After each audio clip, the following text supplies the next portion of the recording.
Sobre jornalismo e comunicador e tal, existe um debate, né, dentro do jornalismo que é se o cara tem que necessariamente se formar em jornalismo ou ser um ex-jogador que esteve lá no combate. Existe essa...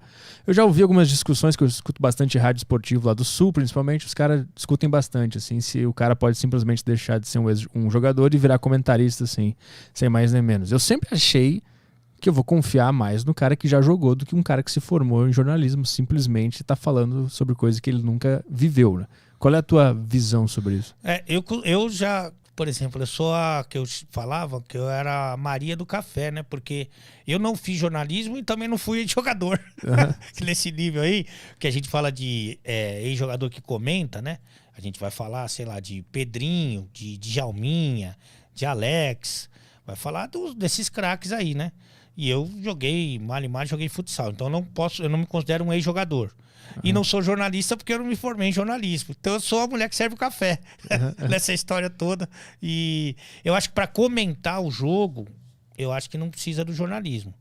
Mas essa conversa já foi mais quente no passado, em que era difícil você ter ex-jogador na comunicação. Hoje você tem em todos os segmentos, todas as plataformas e canais. Eu acho que é bom você ter os dois, cara, porque às vezes o cara entende mais ali de levantar o espetáculo, de dar uma engrandecida no jogo, sabe? De falar um pouco, tem mais facilidade com o microfone e tal, não sei quem. Então acho que o jornalista ele levanta essa bola, mas eu de modo geral, não é todo ex-jogador que fala bem de futebol, né? E tem jornalistas que entendem bem o jogo, mas de modo geral me agrada, é uma questão de gosto, me agrada mais ver os ex-jogadores falando. Quando tu tá analisando a partida, tu te vê como técnico daquele time e se bota naquele papel? Eu me vejo dos dois lados, para falar a verdade. Me vejo como treinador, o que eu faria como treinador e qual seria a minha reação como atleta. Uhum. Então eu tento fazer um equilíbrio para ficar mais próximo possível da realidade do jogo, né? Uhum. Então, como eu tive essas duas vivências e assim, durante 8 anos da minha vida, eu fui treinador e jogador. Depois que eu fui treinador e comentarista, mas durante 8 anos eu fui treinador e jogador.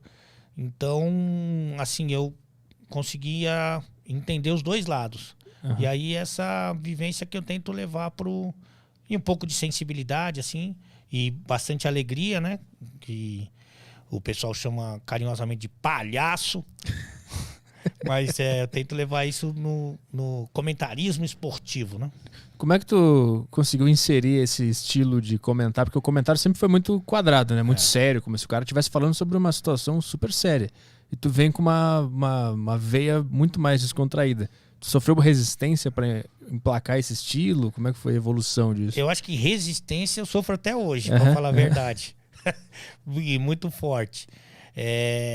Eu costumo dizer que eu sou meio que o anti-coach, porque eu meio que consegui dar certo, acho que seria muito otimismo, mas consegui sobreviver da comunicação quando eu pensei em sair dela.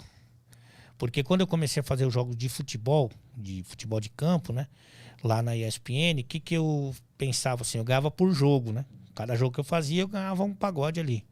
E o meu objetivo era só continuar ganhando pagode. Eu não tinha... você quer o quê? Quer fazer uma Copa do Mundo? Quer fazer uma Olimpíada? Quer fazer uma Liga dos Campeões? Não, eu só quero continuar fazendo jogo. Só isso. Porque quanto mais jogo eu fazia, mais dinheiro eu ganhava. E continuava ali minha carreira de treinador, que é onde eu...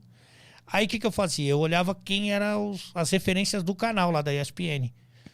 Que era o PVC, o Paulo Calçade. Esses caras eram os caras que faziam os principais jogos lá. O Calçade tá lá ainda, né?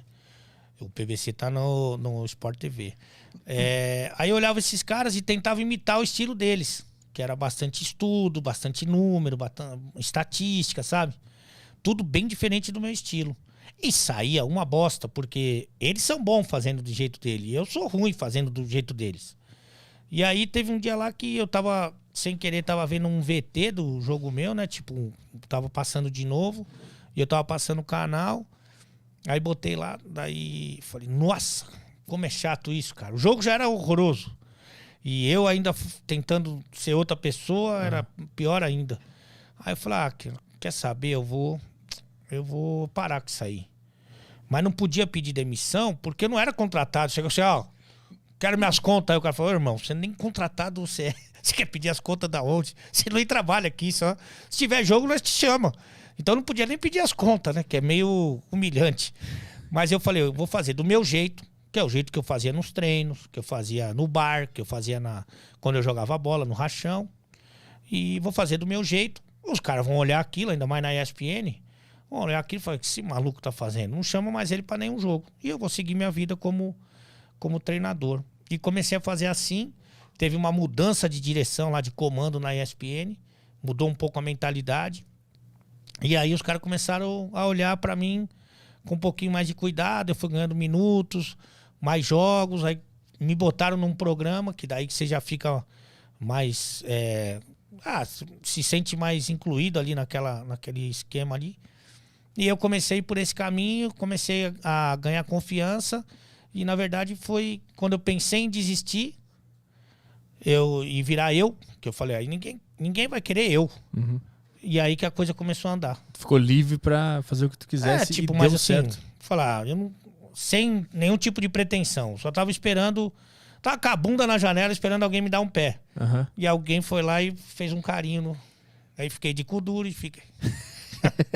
E aí deu certo. Deu tipo semi-certo.